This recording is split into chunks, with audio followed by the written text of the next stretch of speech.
Hello and welcome back to the Formula E Zone podcast. I'm Jack George Maynor. We're here for episode number 8, and what we'll be doing today is we'll be answering some key questions that came from the Monaco Grand Prix. We'll be looking at the question, should Formula E maybe have used the full Monaco Grand Prix layout? Is the cars ready for it? Some of the drivers think they are, some drivers maybe don't think it's ready for it, so we'll be asking that question. And looking at the qualifying system, are the best drivers starting to finally come to the top as we reach the conclusion of the championship? And then the last thing we are going to talk about today is the energy management. Looking into season 6, season 7, could Formula E have longer races? Is the energy management in Formula E far too easy? Now, I'm just not going to sit here and talk to you all by myself all night. That would be incredibly boring. So joining me from the lovely website that is eFormLD is the one and only, the master of Formula E. He's just brilliant. He's been on this podcast since episode number 1, but he deserves this introduction anyway. It is Tobias Bloom. Thank you for having me, Jack. What an introduction. Honestly, well tonight, thinking about just how you introduced me to the audience today. Well, the thing is, like, for some of the audience now, like, it's pretty clear that this podcast is me. There's no Dan. We haven't even mentioned Dan. Okay, so Dan isn't here again. So obviously Dan, uni student, he's doing his exams. So poor boy, he's stressed. He's up all night. He's drinking that Red Bull, Monster Energy, whatever energy drink you can possibly drink. He's drinking it. As he's studying for his exams. I think it's his last week, so he should be back for Berlin. So obviously good luck, Dan. I know you'll be listening. We're all rooting for you. But I think everyone in this audience now who we've got knows it's us three. We've had some special guests, and we're obviously very grateful for those special guests that come on. But it's us three, but I still think it's worth the introduction. Can I just say, or can I just correct you, that when you started out, said that we were talking about the Monaco Grand Prix. We're not, actually. We're talking about the E-Prix, Jack. Yeah, that's true, but I said the Monaco Grand Prix layout. I might have made that mistake, but, it's been a while since I've actually introduced a podcast, but, hey-ho, we make mistakes. But yeah, Monaco E-Prix, of course. But if I said Monaco Grand Prix, too many races going on in my head at the moment. But anyway, Monaco E-Prix. So obviously what we'll do is we'll start with qualifying, because qualifying obviously was interesting. Qualifying is obviously crucial in Monaco with it limiting overtaking opportunities, but drivers obviously complain about the Group 1 system. But with Monaco being such a nice street circuit, it's smooth compared to any other track that we go to, maybe apart from the little section where we cut down the hill at Sandoval. That seems to be a bit more bumpy, but there was I was there, and there was a real high grip surface going into chicane, which when I was walking on it on the way back, from the way home to the train station, I walked on that section of track, and I thought, because you saw it on the track, and I was like, that might be like really slippery, and it could cause some problems, but it was actually a real high grip surface. So yeah, it was Tobias, the opposite. Yeah, it was complete opposite. So Tobias, you tell me, how did you see qualifying for you? Oh, qualifying always is crucial, especially in Formula E and especially in Monaco. Going into the weekend, we all thought, well, we're not going to see any, well, maybe a few overtakes, but not many, certainly. So the importance of qualifying was huge, we thought, in Monaco.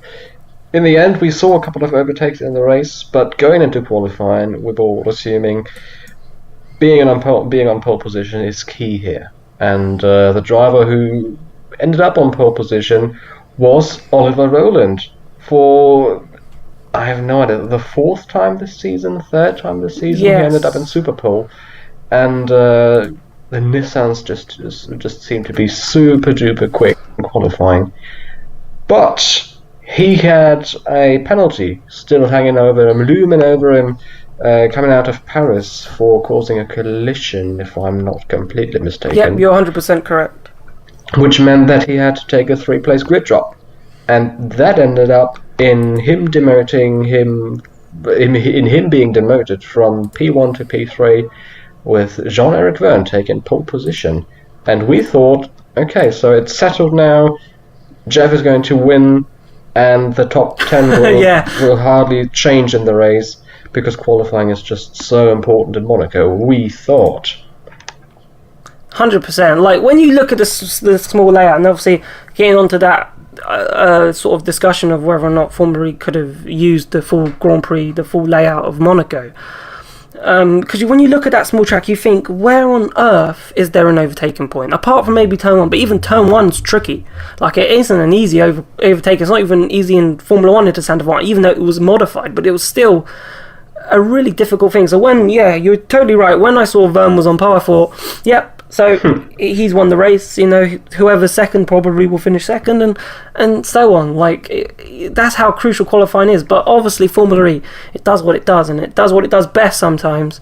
And it threw up a crazy race. But as you mentioned there, so we had Oliver Rowland on pole, where he got that free-place grid penalty, which dropped into fourth, which then put Jean-Eric Vergne up into first, with Mitch Evans into second. But Tobias Bloom, Mitch Evans, something happened. So, can you explain? He also had a penalty, and he wasn't the only one. He was penalised in free practice 2, if I'm not wrong, and received a warning from the race director. And thing is, in Formula E, as well as F1 or any other major FIA single-seater series, you have you can get 3 yellow cards, basically. And 3 strikes and you're out. That's right. So, to use a baseball reference. For the American audience, yeah. I'm not the biggest baseball fan. I have no idea about the rules. Yeah, anyway, so Mitch Evans received a penalty, or his third warning of the year, which resulted in a penalty for going too quick under full course yellow. We have this obligatory full course yellow practice in FP1 where the race director calls a full course yellow, so every car has to slow down to 50 kilometers an hour.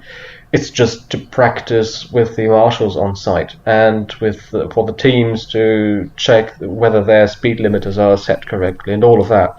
And apparently Jaguar's speed limiter wasn't set correctly because Mitch Evans was going 2.3 kilometers an hour above the speed limit. It was his second warning of the season. That's the point. It was his second warning of the season. And then he received a third warning of his season, which was his third strike, because in Superpole he activated his 250 kilowatts mode too early. Too early. And only by about 3 seconds or less even. And that meant he had his 3 warnings and resulted in a 10-place grid drop, demoting him from 2nd to 12th, with no real chances of moving up much in the race. Yeah, with no real chance of moving up the order. That's right, So that penalty then promoted Pascal Wehrlein up into second, and Felipe Massa, I believe, was in third. Felipe Massa was in third position, yes. No, Rowland was in third position. Massa. Yes, because of the penalties, and Massa went up into fourth. Yes, you are correct. Yes, you are correct. I thought Rowland still started fourth despite the penalty, but no, you are right. So, but let's talk about Felipe Massa, because he has come on trumps lately.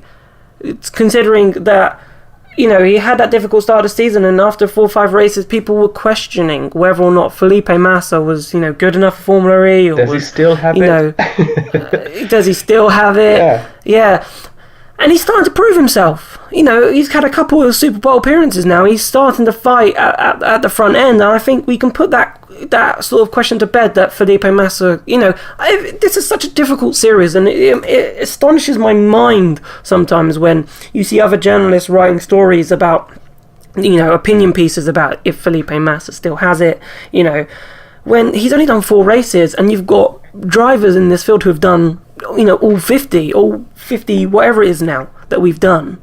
And you've got a driver in his 4th race, and you're questioning whether or not he's good enough for the series. And you're just like, give the guy a break. Like, it's not an easy series to get to grips with. It's a completely different way of driving. It's a completely different ethos of going racing. It's not the same as going to race in Formula 1 cars like he's done all his career. It's a completely different ethos, and he's had to get used to that. And I think, his practice and, his quality of driver is now starting to show, because he's getting used to it. And he's in a car that's a Venturi at the end of the day, which, is that the quickest car on the track? Probably not, no, compared to when you have a look at Oliver Rowland, who's in the Nissan, but we know that Nissan is a quite quick car, and if Nissan were to get it right, and probably should have got it right, they should have had a race win this season. I know Venturi have had a race win by default, in effect, in Hong Kong, but Venturi aren't up there consistently, whereas Nissan now are up there consistently, so I think what Massa's doing has been brilliant. Absolutely, and you have to bear in mind that Venturi started out the year with a lot of technical difficulties. They had their driveshaft issues from one race to the next. Now, since Rome, they've moved on to another partner and a new supplier for their driveshafts. And ever since that move was made, that switch was made, Venturi is on their game all of a sudden. They are not a top team, not by any means.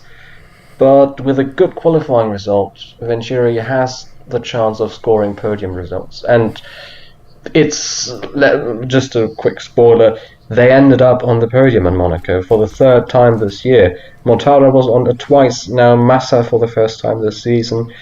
And apart from the obvious technical difficulties in the first 2/3 of the year, Massa, of course, also had to adapt to these really difficult Formula E cars. They are just a completely different beast to drive compared to Formula 1 cars. And that just takes time to learn the car and, adapting to it and to the nature of street racing, of course, of always racing on street circuits, and then these twitchy cars with a lot of torque. That takes time getting used to. Unless you're Pascal Wehrlein, of course, but Massa had to learn how to drive a Formula E car first. Then add in the technical difficulties, and now he's picking up pace again, and that's really, really good to see. And to all the doubters, of course, he's found the right answer now. He still has it, and Felipe Massa still is a fantastic, outstanding driver. And he's starting to prove that. This season he's been a bit behind his teammate, of course, who has one more year of experience in FE, but Massa is showing that he has the performance, without a question. Yeah, it's interesting that you say with like Pascal Wehrlein. It's interesting how drivers can just jump in, but everyone's different. That's the thing. Everyone's different, and everyone has maybe more. You could say Wehrlein might therefore have more natural talent than Felipe Massa. But when Felipe Massa gets going, they're pretty level, if that makes sense. Because Pascal was able to just jump in and go. But I suppose Pascal's been jumping in and out of DTM cars, Formula E, Formula 1. Like Massa's been in one series for ages, whereas Pascal's been in a few. So he's gotten used to driving maybe different cars. So maybe that actually helped him to like be quick, because he's got a bit more familiarity. But like talking to Pascal and himself, he looks like, and he just talks as if he's a guy that it doesn't matter what you put in him, he will go hell for leather straight away and will be quick in whatever you put him. Whereas when you're like, if you're in one series like Massa was for so long, then it can make it makes sense that you might have to rethink a way how you go racing. But it's interesting that you brought it up. The only other thing I wanted to point out for qualifying before we start looking at the race and start answering some of these questions was, despite Group 1, obviously we weren't expecting it to be much of a factor. It did actually turn out to be a little bit of a factor, because we had Andre Lotterer in Group 1, who was the slowest of the Group 1 qualifiers. And we still had Jerome D'Ambrosio, and we had Robin Freins, who was the championship leader. And none of them, they were all bottom half, mainly Group 1. They were all below the top 10. And Andre Lotterer was, the worst one, being down in 20th position. So, even on a track that we weren't really expecting Group 1 to have a major impact, it still did. Yeah, but I'm sure Andre must have had a mistake on his lap. We didn't see the entire lap on telly, sadly. But he was so far off the pace. In the end, he set a lap time of 51.0, and the pole position time in the end by Jean-Eric Vergne was a whole second quicker and their teammates. I'm not sure if the disadvantage of Group 1 makes up for 1 full second. He was even 0.2 of a second slower than Tom Dillman, the next slowest car on the grid after all. He must have made some sort of mistake on his lap, I'm sure. Yeah. That obviously, said, to correct myself, I just realised Vergne was in Group 1, and made it in, and obviously ended up on pole position after, and then made it into Super Pole. But the majority, you had your Freins, your D'Ambrosio, your Lotterer, they're all mainly bottom half. They're not, Da Costa was not too bad actually. It was lower end, top 10. But, it's not where these drivers want to be on the grid, especially going into a race in Monaco where it's nearly impossible to overtake. Another really interesting story raised by many drivers after qualifying was the warming of their tyres. Formula E doesn't have any tyre blankets, as Formula 1 does, so drivers have to drive out of the pits with cool tyres, and not even cool tyres, cold tyres, icy, cold tyres, and then warm them on one lap. And given the nature of the Monaco circuit, it's been the shortest track on the entire calendar this year. Drivers really 1.7 kilometers. 1.7 kilometers, that's not much. And drivers really struggled with warming their tyres before their qualifying runs, especially in Superpole. In group qualifying, you have practically 2 laps to warm the tyres up, get the brakes up to temperature.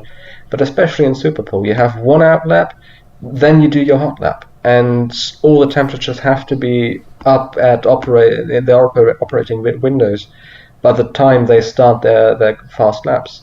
So drivers in Superpoles really struggled with that, and in qualifying as well. And with the sun shining in Monaco, the track got warmer and warmer from one group to the next.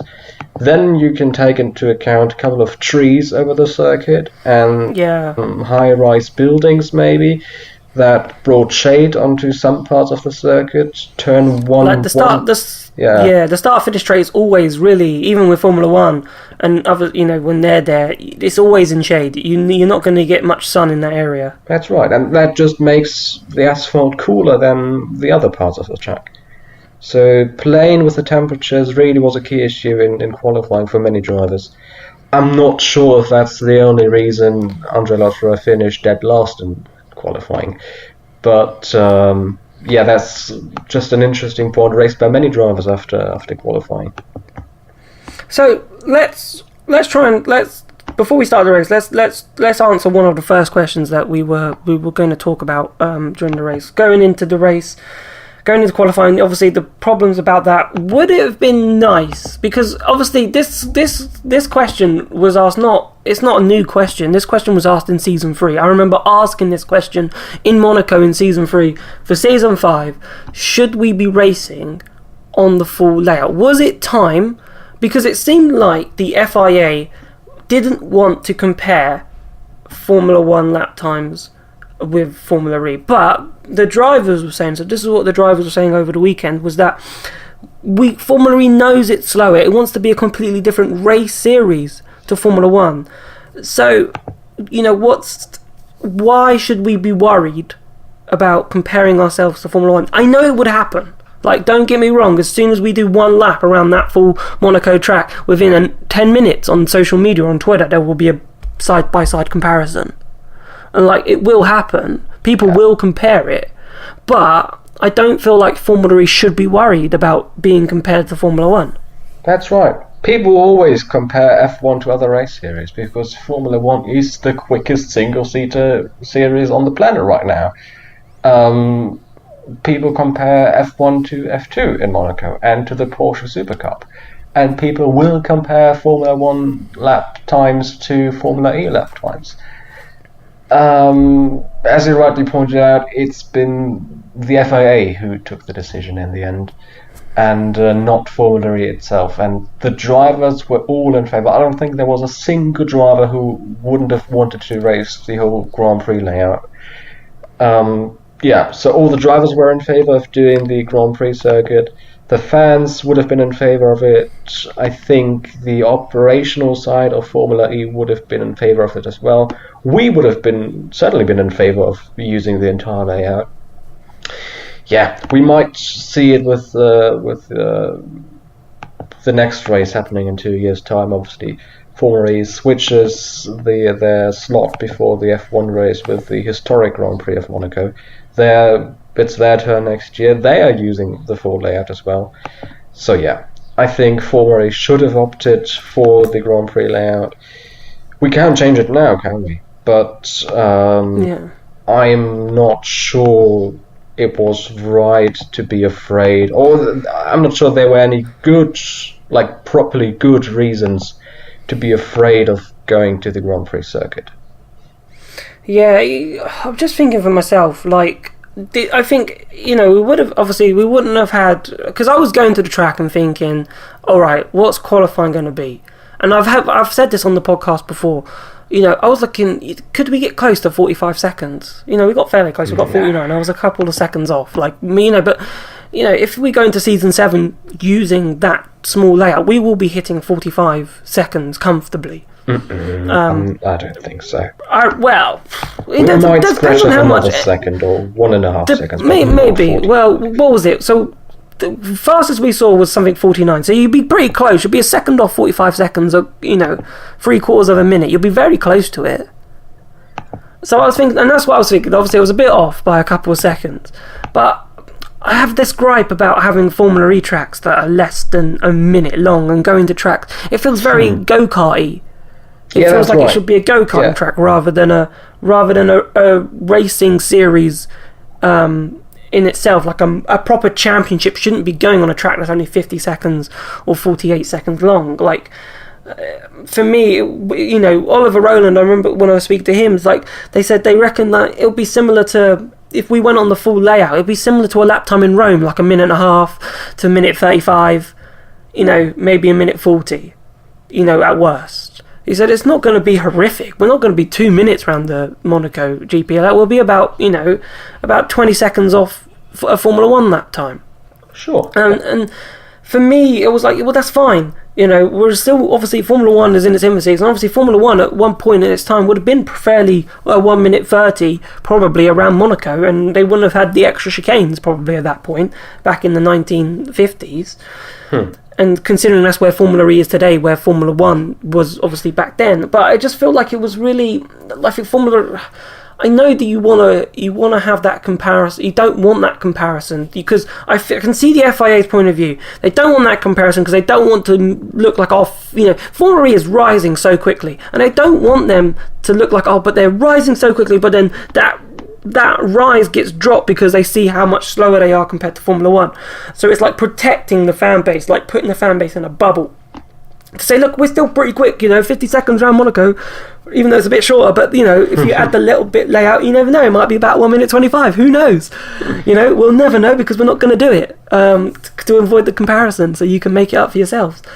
But, I just feel like FIA please, let the series do what's good for the series. I don't feel like Monaco is great for the series. It's a track, and I feel like going into, there's a lot of corners that you could overtake at. The chicane could be a massive overtaking point. The Nouvelle chicane could be huge with energy management concerns, because if you're in a position like Vergne was and other drivers were towards the end of the race, you'll be able to sail. If you've got good energy, you'll be able to sail up the inside into the Nouvelle chicane. Yeah. And it'll become a fantastic overtaking point. So, for me, I felt like you've got Mirabeau. Mirabeau could become an overtaking point, especially if you're saving energy. I don't think anyone will risk it into Lowe's hairpin, but Mirabeau. I don't think you go into Massenet either. I think Massenet would be pretty brave. But we saw an overtaking to the back by Robin Freins in the race. Like, maybe even to back could become, because if a driver has to lift off, because there isn't, in the second sector, it's pretty straight until you brake for the Nouvelle chicane. So that's a pretty, you've got to save energy in that sector. Yeah. And that, I feel like if we had that, then to back, the Nouvelle chicane could have become like really decent overtaking points, and we could have actually had a racing series that showed you can overtake at Monaco. Yes, you need these factors of saving energy and lifting and coasting, but that's what Formula E is about. To conserve energy and find the best cars to improve, battery efficiency in the future. And what a way to show it, and what a way to show. Imagine if, and I think this is what teams want, like Audi, Jaguar. If Jaguar, for show that they're the best in powertrain. Exactly, so design. they can show in Monaco that their cars can overtake anyone at Monaco's because they've got the best battery efficiency. Then everyone's like, oh, look at Jaguar, they're making waves. If it's Jaguar, for example, obviously other manufacturers could do it, but just pointing out Jaguar because it's the first one that came into my head. But, if it was Jaguar, then people would be like, wow, Jaguar are making real good movements in terms of their battery efficiency. Like, teams will be wondering, oh, what are they doing? Because obviously what they're doing is good, and all of that technology can then be harnessed and then put into road cars, and then all of a sudden, from going from 250 mile range, we can up that to 400 or 450, and that makes electric cars more appealing because you have that higher range. If it was a 450 mile car now, my car can only do 400 and it's a petrol engine. Yes, it's like a small little 1 litre engine, but at the same time, like that would have a more efficiency level technically than my car. So then, the appeal to switch to an electric car becomes greater. So I feel like, don't worry about the comparison because you never know. The full layout could be fantastic for the series. The only factor that makes me think twice about using the full Grand Prix layout is how wide the circuit is compared to other FE circuits. Even the short FE version was luxurious compared to other circuits we've seen this year. Remember, think about Hong Kong, for example. It's really narrow, or Beijing. Think about Beijing in the first two seasons, if you've seen them. That was so narrow. That was really, really narrow. And it was narrow in places, but I felt it was a bit wide in places as well. But it was definitely narrow. True. I do remember. Beijing was like the last section where Prost and Heifeld crashed. You could definitely get free wide. Yeah, in that easy. Road. But there was some sections where you wouldn't want to put two, like Hong Kong, for example. Yeah. Now Hong Kong's pretty narrow. Hong Kong is incredibly narrow. Yeah, that's right.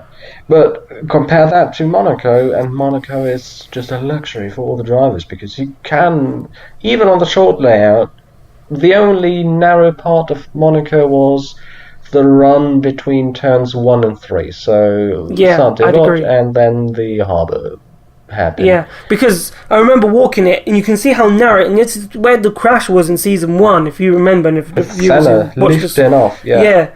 But you can see why there was that crash there, because it becomes so narrow, it like squeezing in, it's like a bottle. Imagine it like a bottle, like a beer bottle, probably a really bad analogy. But that corner is like, that's that bit where that crash happened, the beginning bit where we saw that argy-bargy where they all have to squeeze in afterwards they turn around. That's like the top bit of the bottle of your bottle where you drink the beer. And then it sort of widens up where the actual beer goes down towards, so it does widen as you go towards the harbour section. So it starts narrow, but then as we saw, you can actually in the race go 2 or 3 abreast because it does widen up from that little narrow section. You couldn't go 3 abreast at the beginning, but by the end you can. That's right, yeah. And I'm sure there are narrow parts on the Grand Prix layout as well, and wider parts on the full Grand Prix layout. But I think what I'm saying is use the full Grand Prix layout for the next time. It's time.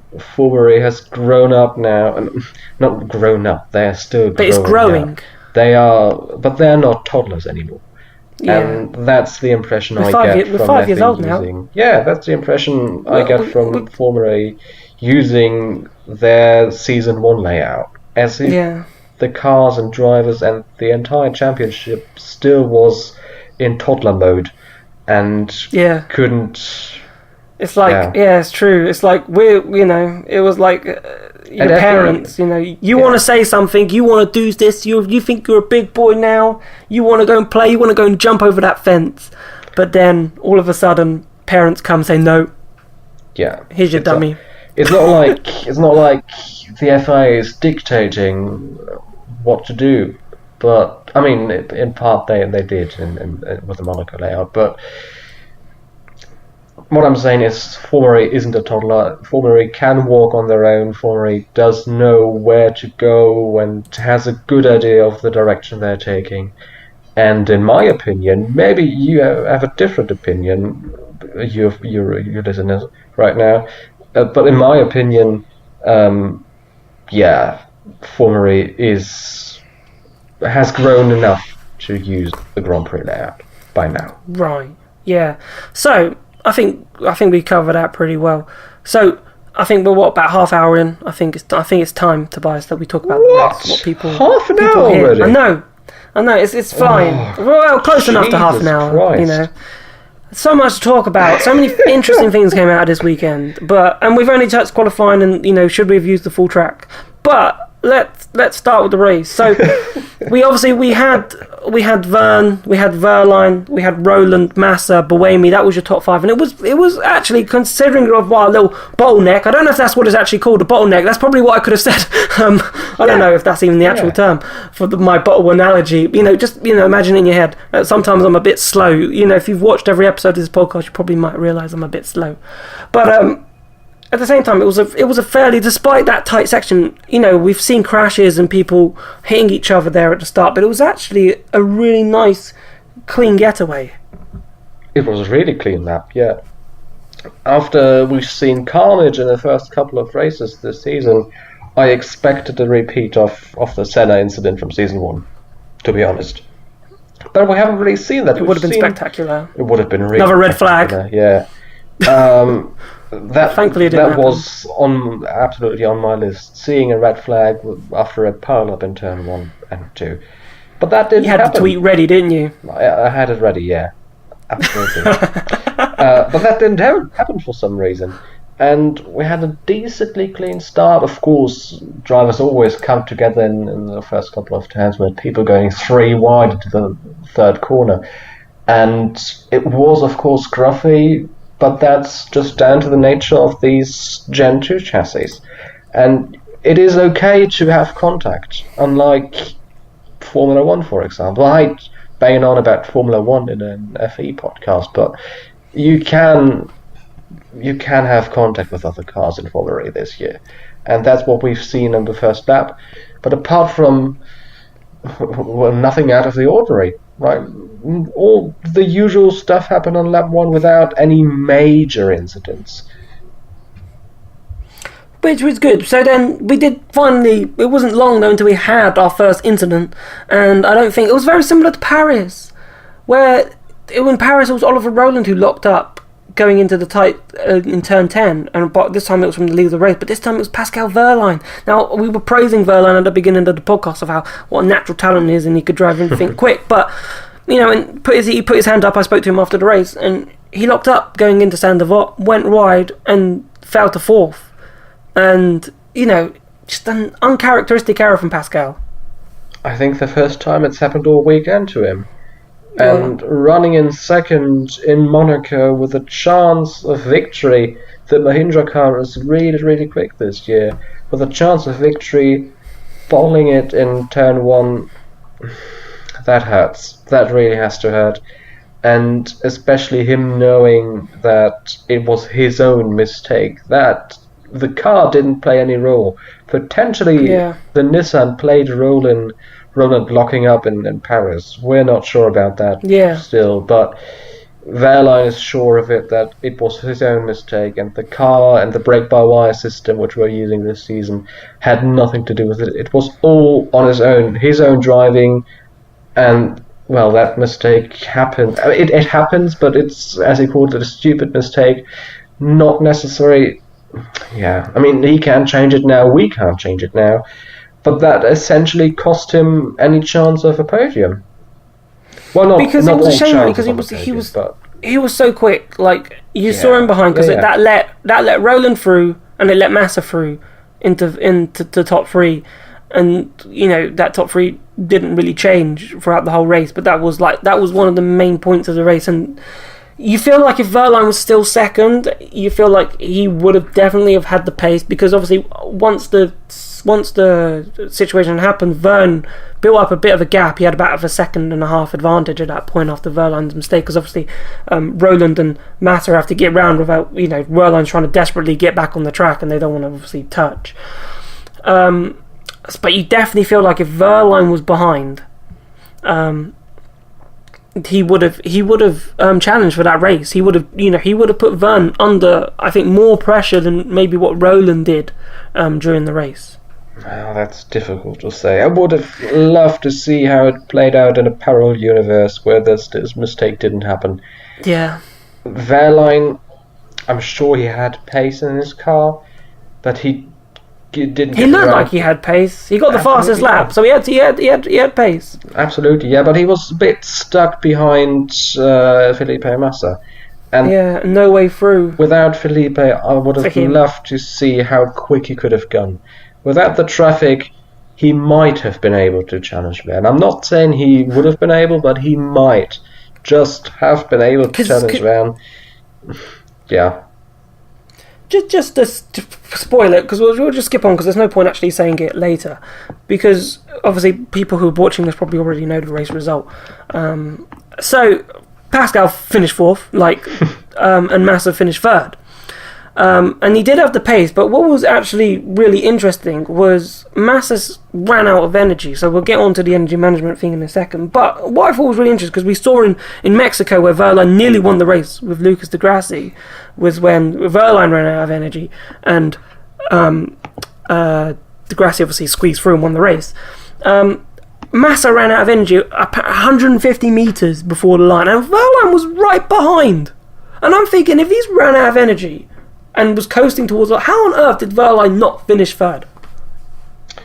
I have no 150 idea. metres is I'm pretty sure Verline ran out of energy less than 150 metres from the finish line, and Lucas de Grassi got past. That was more like 40, yeah.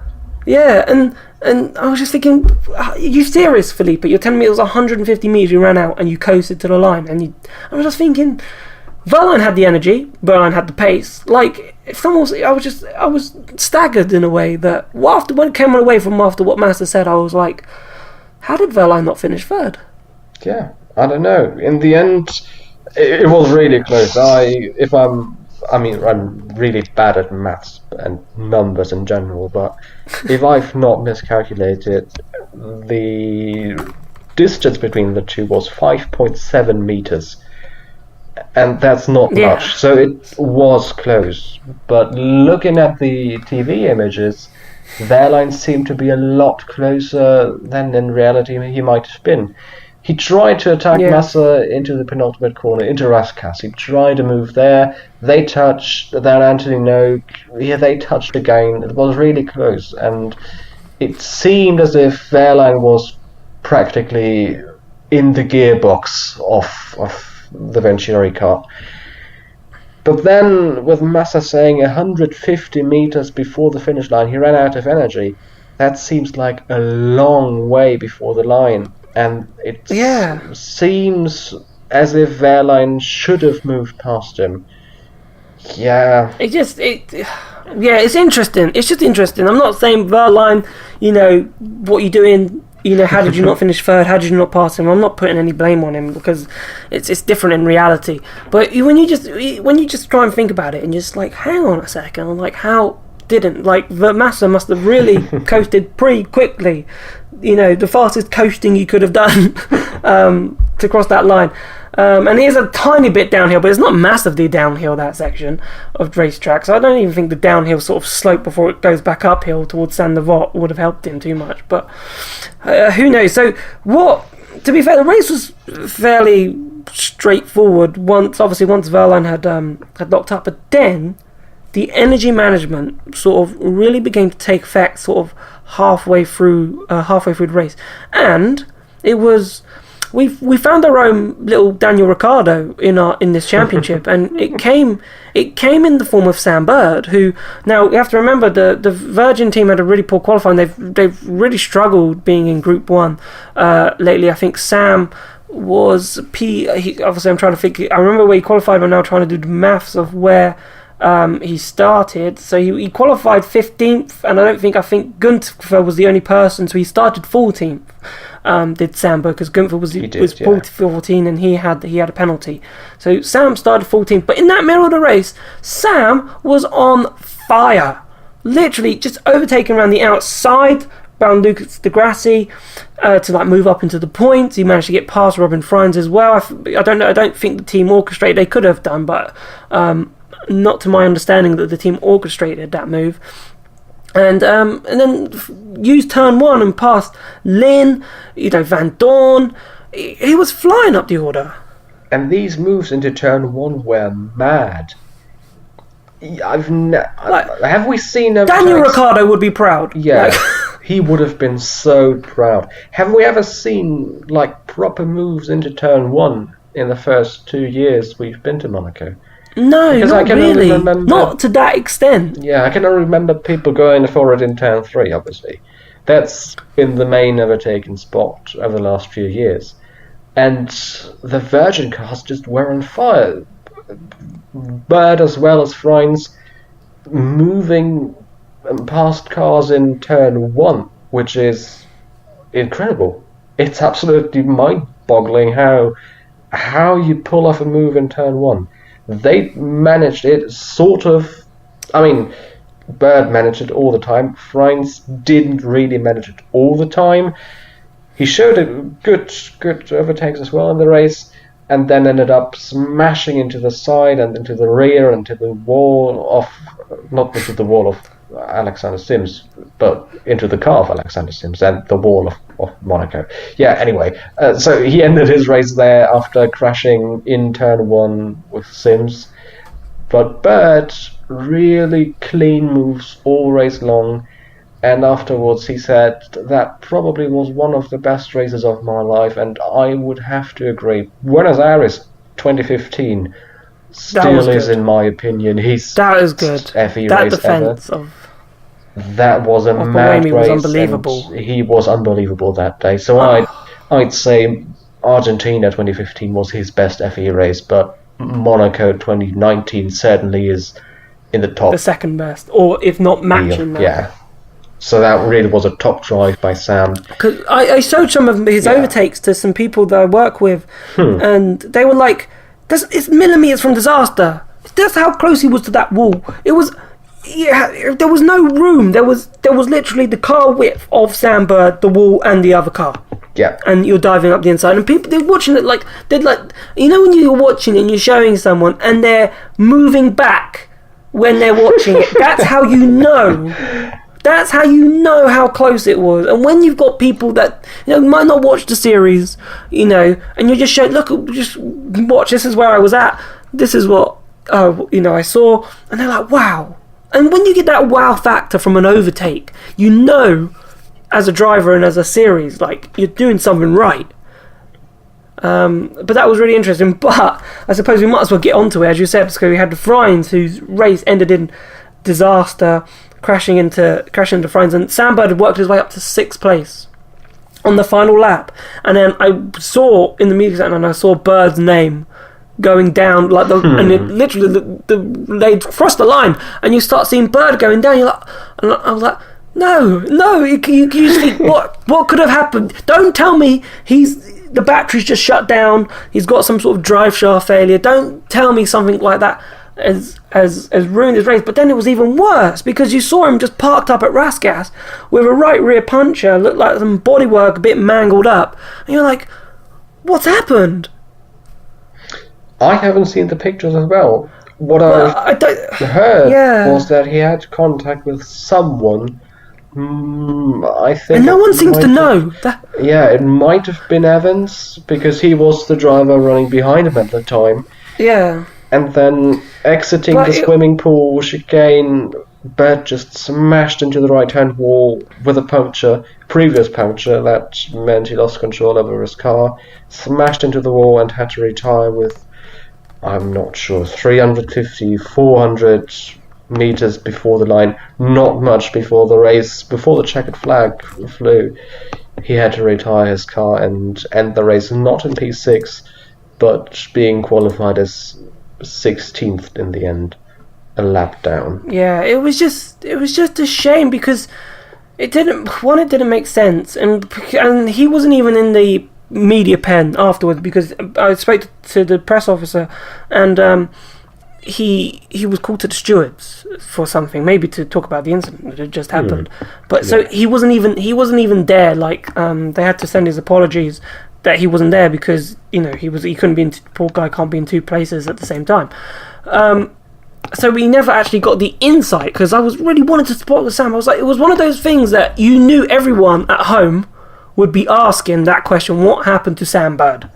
And then Sam Bird's not there to answer that question. And you're like, no, how? Everyone's at tenterhooks. What happened to Sam Bird? What happened to Sam Bird? And you can't give him the answer. And then you get the press release from Virgin Racing, and sadly, it doesn't really answer that question of what happened to Sam Bird, apart from he's obviously upset about it. But I feel sorry for Sam. Like, I saw him in Paris more than I saw him in Monaco. And I had a little tiny conversation with him. And he wears his heart on his sleeve, and he's so down about. He was leading the Drivers' Championship. He looked like a driver that was favourite probably to maybe even go on and start making headway. And then it started going wrong with the Group 1 system in qualifying. He couldn't get his head around it. And I think that, that drains on a driver. When you have a bad qualifying session and you have another bad qualifying session, then getting the next good qualifying session, still being in that same group of Group 1, it becomes more mentally draining. And then he dropped into Group 2 and still couldn't do it. And, when he was in Group 1, he was still getting the better of Frines, but now Frines seems to have got the better of him. And I feel sorry for Sam in that retrospect, because I think he's a driver that is quick enough and deserves the World Championship, or Championship in Formula E's perspective, but he's a driver that, every season you're in that firing line of, he could be a title contender, and for one reason or another it falls away from him. And he's had so much bad luck. The last 4 races, he's not scored any points. Sanya rear-ended by Van Dorn. Rome rear-ended by Lopez. Miraculously in Rome, having his car repaired in the pits due to the red flag, which gave Virgin enough time to fix his car. He ended the race in 11th. A fantastic drive from him. Still not enough for the points. Paris taken out of just taken out by the. And now in the wet conditions, and that's the problem. And to me, this is where I know the qualifying system always gets on. Some people like it, some people dislike it. And I mean the dislike camp of that. But this is for me. Do we want to see championship protagonists like Sam Bird being caught out in the midfield in the wet race in Paris because of the qualifying system? Yes, you could say, well, he could do a better job in qualifying, but as everyone's and I think as Group 1 has proven, it's not. It is hard. It's not just go out there and set a lap time. Everyone has the same track, and so it's difficult. I know cynics could just say, well, he's not doing a good enough job in qualifying, which on paper he isn't, but it seems like there's a lot more to that, and that's just maybe it's a question for another day. About whether or not Formula E should want their, Andre Lotterer second in the championship starting P20, championship leader starting in P12.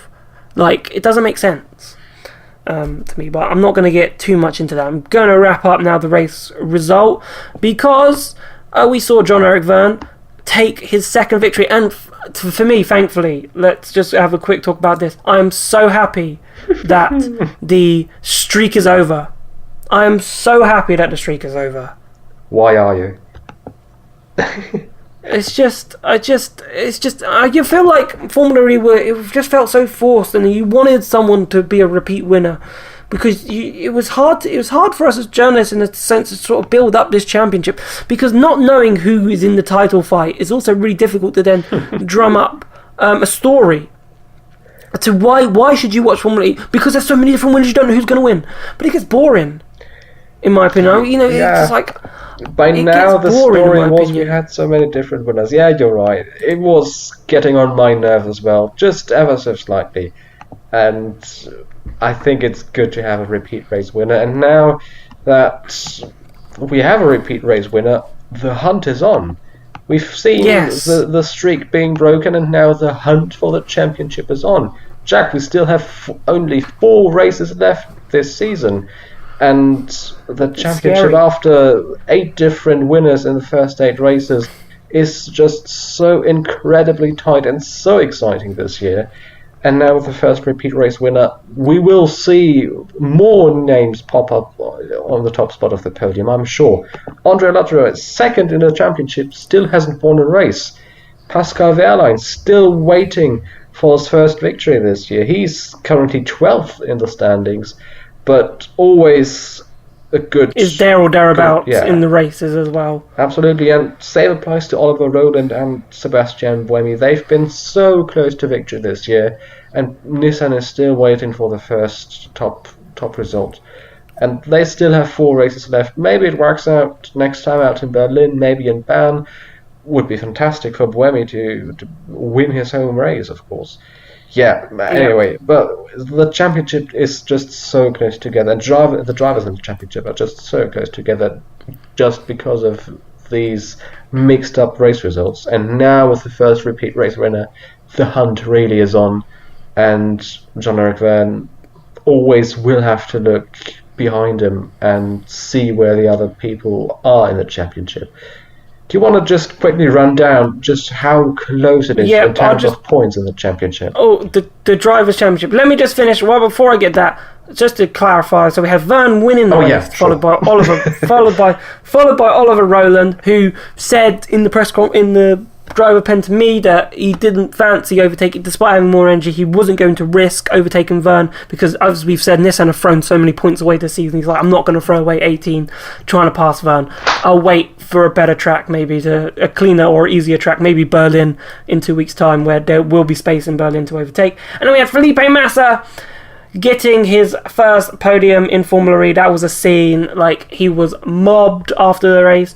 It was a big talking point, and it shows Massa is moving forward and is moving in the right direction, because he had Wehrlein in 4th, and they were, they pulled a gap. They were the leading, quartet, I think is the correct term. That's right. The leading pack, and Massa was part of that. So if you're going to be part of a person that's leading for a race, even more reason why Massa should be considered that he's definitely still good enough for this series. And then we had Buemi in 5th, Evans 6th, Lotterer from P20 to P7, pretty decent result. Amazing. Alex Lynn in 8th, Stoffel Van Dorn 9th, and Jose Maria Lopez rounding out the top 10. Retirements were Turvey, De Grassi, Mortara, and Gunther. Freins and Bird also crashed out, but were classified 16th and 17th. So then, to ask your question about the Drivers' Championship, it's just loading on my screen because I was just watching the other one. So it is incredibly close. So Jean-Eric Vergne, 87 points after 9 races now. Andre Lotterer 86, so still a point between them. Robin Freins, he's still there, even though he thought I was telling him in the media print he wasn't a title contender, when I was just saying, do you feel like you have a car to challenge for the title? Is on 81. And then you have Antonio Felix da Costa, who believes he can win this. He should have won this championship, and he believes he has the fastest car out there, but the qualifying system is just letting him down every week, in his opinion. Is in 4th. Yep, he's in 4th. There's no numbers in this championship I'm looking at, with 70 points. Lucas Di Grassi tied with him in 5th with 70. Mitch Evans 69. Jerome D'Ambrosio still knocking about with 65. And Ollie Rowland with 59. So I would say, really and truly, you could maybe say Oliver Rowland might have a chance, but you could say anyone from D'Ambrosio, because of how mixed up this season is. From anyone really from D'Ambrosio upwards, so D'Ambrosio, Evans, De Grassi, Da Costa, Freins, Lotterer and Vergne are probably your main championship protagonists now. Mathematically speaking, I don't see... Mathematically, anyone could win. Mathematically speaking, anyone could win, but I think I don't feel like Pascal Wehrlein. I know episode 2 of this Formula E Zone podcast, we were saying, you know what, he's quick, isn't he? He's a good lad. And he's had how many races? He's really not scored any points, not classified in Hong Kong, 6, 1 point in Rome, 1 point in Paris, and he's on 51 points. I just feel with 87 with Vergne, I just feel like that's, even with a 2 wins, it's supposed to 2 wins in Vergne. But then there's other people who will pick up points. Like it's going to be difficult for people like Wehrlein, Buemi, Mortara, Bird, Apt, I would say, to challenge for the title. Of it's going to course. be. Yeah, I'm saying anyone could win the championship. Of course, we have favorite teams in air quotes. Of course, not our favorite teams, but teams in favorable positions. Yeah. And I mean, mathematically, Tom Dillman could still end up being the champion of this season. The two of us, we could start up a new team, hire a driver, and still win the championship. How about that? We could Braun GP it. Yeah, that's right. With 4 races to go this season, we could still end up the champion. Yeah. Talks with Formula E are ongoing about our entrance into Berlin. Early discussions.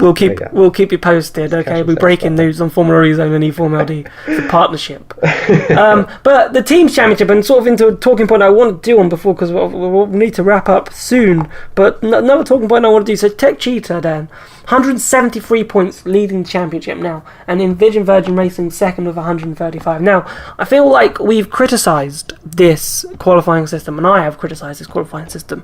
But are we now seeing the drivers, the best drivers, or the drivers that should be winning the championship, or starting to come to the top, like we've got now with Vergne and Lotterer, like the two Tech Cheetah cars who we thought were quickest before, them and BMW. Obviously, after Adiria, we thought Tech Cheetah were amazingly quick, even though they didn't win that race with the drive-through penalties that they got. Are the best teams now starting to emerge? Ooh, difficult to say. In my view, DS Techeetah is the quickest team. So from coming from that point, yes, the quickest team is emerging. But we still have Nissan in 5th in the championship, BMW in P6 in the championship. Which is crazy. Yeah. They should be a long way up the order. That said, if they were more up the order, other teams would drop and have to drop. Virgin currently 2nd, Audi 4th, Audi 3rd, pardon, and Mahindra 4th. They deserve to be there as well. It's a really tough question. Someone has to be 5th in that lineup. And I'm not sure if Nissan, at the moment, are the team to be 5th. In my opinion, Nissan is one of the top 3 teams. BMW certainly still has potential for another race win, which will move them up as well in the order. So yes, the quickest team, singular, is emerging. DS Techeetah, in my eyes, is the quickest team this season. But the quickest teams, plural, I'm still struggling with that. Because Virgin, Audi, Mahindra, Nissan, BMW, hell, even Venturi and Jaguar, 84 points of Venturi and Jaguar 74. Yeah, I mean, they are level. In some races, they are level on performance. And it's really difficult to say, at this stage of the season, who's quickest. It's crazy to say at this stage of the season. Man, we're only 4 races away from the final race, or 3 races away from the final race of this year. But it's still too early to call who is the second strongest force in FE, and the third and the fourth and the fifth. The first strongest, which has been the talking point all the season. Strongest force we can talk about is Techeetah. As I said, in my opinion, Techeetah is the best team this year, or have not proven, but to have the best car. Yeah, maybe. Now that I think about it, do they have the best car? One of the best cars. This is the debate. I should think. We could have a whole podcast on who is the fastest team. To be honest with you, and we've taken, it's crazy when you think about it. Yeah. So what I'm going to say is, DS Techeetah at this point are the quickest team, and deservedly so. They are in P1 in the team's championship. And it's all up for grabs behind them, because all the teams behind them, with the exception of maybe HWA, Dragon and Neo, can be on a good day on the same level of performance. Lovely. Right, before we do Driver of the Day, we've got to answer one more question. We'll try and keep this one a bit quick. So, energy management. Okay, so drivers sort of saying energy management. We saw energy management play a factor towards the end. Roland had more percentage, 3%. Vergne finished on that 1. And people talk about energy management overtaking, that sort of allowed it, and we sort of didn't touch on it. But it's sort of interesting talking at the end of the race. Buemi was talking about that, we should have more races like Monaco and Marrakesh where energy management was a factor, and that 45 minutes, isn't long enough for a Formula E race, and maybe we should go back to a lap system, because if we want energy management to play a role in Formula E races, you need to have longer races, and in terms of to make it more of a factor. So what do you think? Should Formula E maybe be thinking about going back to a lap system, or should we be looking to maybe extend the race maybe by 5 minutes, or maybe hit an hour race plus a lap? What do you think? Oh, that's a good question. I've always been a fan of laps and not the biggest advocate for timed races. Timed races just it's the equivalent of the Monaco circuit, to be honest. Timed races make Formula E look a bit immature. It gives the impression that Formula E... I'm not sure if it gives out the impression that Formula E isn't a top-tier championship. Just the fact that we have timed races. The thing is, I've never been the biggest fan of timed races, and I'd like to go back to laps simply because of the fact, and things have improved, but in the first half of this season, we've often seen red flags being called, or safety cars, or full course yellows, and that meant the clock was ticking, but the drivers weren't using any energy, and so it makes it an easy energy management race. Everyone can go flat to the flag. To the flag. No fuel worries if you were to convert it to a normal racing championship that's not Formula E, and it becomes so much harder to overtake. Whereas we only had a very short full course yellow period in Monaco, so we didn't really have too much of an energy management saving, but we still had it. Imagine we didn't have that full course yellow, how close, would Massa might have not made the race, Vergne might have not made the race. So, and that's what Buemi was saying, it's like, 45 minutes, maybe it's tough here, but in Rome, or not Rome, Paris, for example, it said it's too easy. We could do a 45-minute race basically flat because we're not going to run out of energy. So that's why he was sort of campaigning for the lap system and maybe extending the races to make, teams focus really on that energy management system in terms of the powertrain, and showing that the best team that has the best powertrain in terms of energy management then sort of comes to the top, rather than someone who has the quickest car. Because you might have the quickest car, but if you use the most energy, then great having the quickest car, but if you're not going to make the race and you can't use that speed, then there's no point. So I think, honestly, I would like to see longer races. I feel like 45 minutes goes past really quickly. I feel like an hour is probably... I wouldn't go... to be honest with you, comparing it to like Formula 1, it's really awful to do. But Formula 1's an hour and a half, and sometimes, with Formula 1 being in the current situation that it is, you feel like an hour and a half is too long for a race. So I think an hour probably would be the perfect length, because you can have some sort of interesting race, and it doesn't take too long, it's not dragging out, if that makes sense. Because I think sometimes when you watch races that, and as I suppose maybe, like, I'm a massive fan of the WEC series, but some people don't like the WEC series because it takes 6 hours for the race to be completed, and it's too long, so it drags out and you have to like commit to watching it, or like jumping in and out of it, so it's hard to build up that fan base. I'm the complete opposite. I just love it to pieces, but I understand where people are coming from in that sort of sense that they can't watch a really long race. So I feel like don't go too long with it, but because the problem is Formula E the energy management and energy efficiency will get better every season, so sooner or later 45 minutes will become easy for even 45 minutes will be easier. I'm not sure if an hour is maybe too long for now. We will see 1 hour. Certainly have the possibility of seeing races lasting 1 hour in the near future. I'm sure of it. Not sure if 1 hour would be too long as of today. but yeah, it might be too long as of today. I'm not saying today, but I was throwing that time out there to see if drivers would then say to me that's too long at this point. But they weren't actually. That was the interesting thing. They weren't telling me that's too long. Yeah, Da Costa was like, 50 minutes an hour. It's doable. Just make it happen.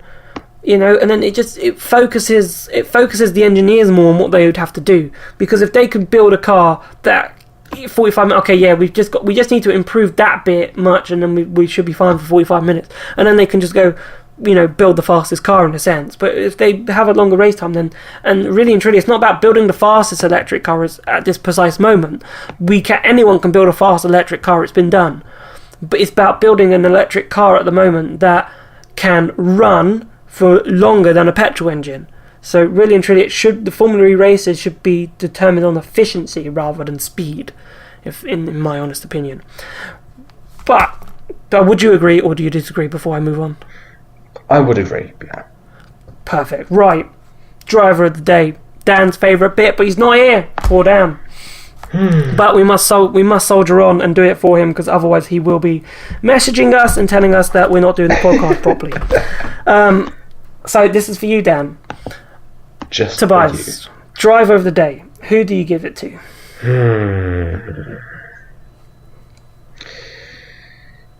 I give my driver of the day award to. Oh God. It's so difficult. This is why we hate Dan. It's a shame we can't really hate him. We can. He's not here. We can still hate Dan. I think I'll say my driver of the day was Vergne, and for one reason. He did a spectacular job in terms of managing the gap to the drivers behind him. Looking at the timing screen, the distance between him and the trio following him always changed, and in some parts of the race they were closer to him, in some parts of the race he moved away from him. But he did a fantastic job of just bringing the car home on one hand, and on the other hand, managing the gap, dictating the pace. And he drove, in my opinion, a very clever race. He's a smart guy, and he's proven that once more in Monaco.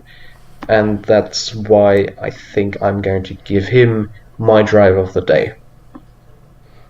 For me, it's Sam Bird. He put to bed the myth you can't overtake at Monaco, in my opinion. He put that myth to bed, and he said, hold on, I am Sam Bird, the one and only.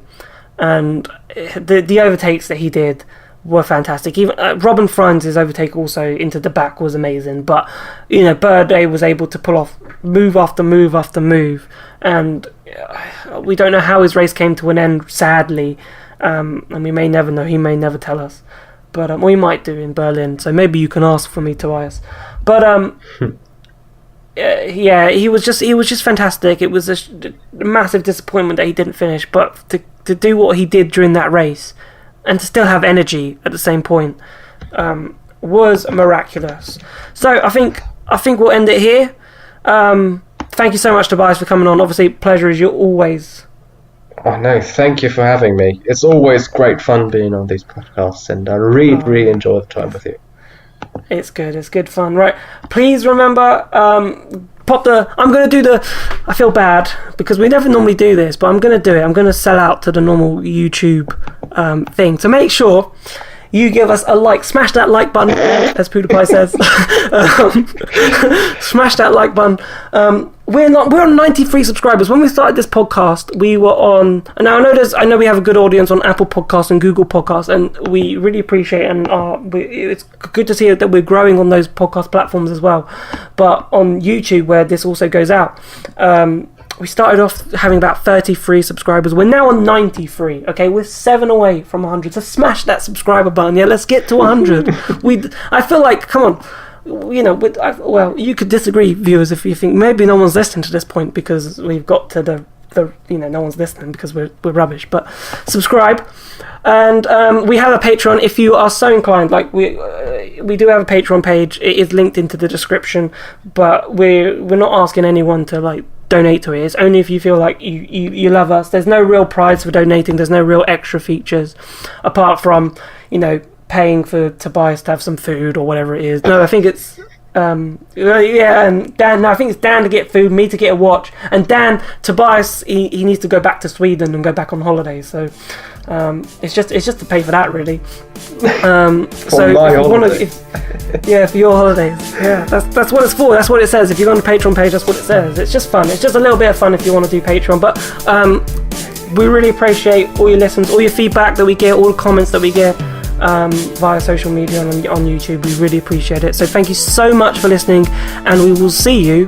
after the Berlin E-Prix. My home race. See you after Berlin. Bye bye. Bye.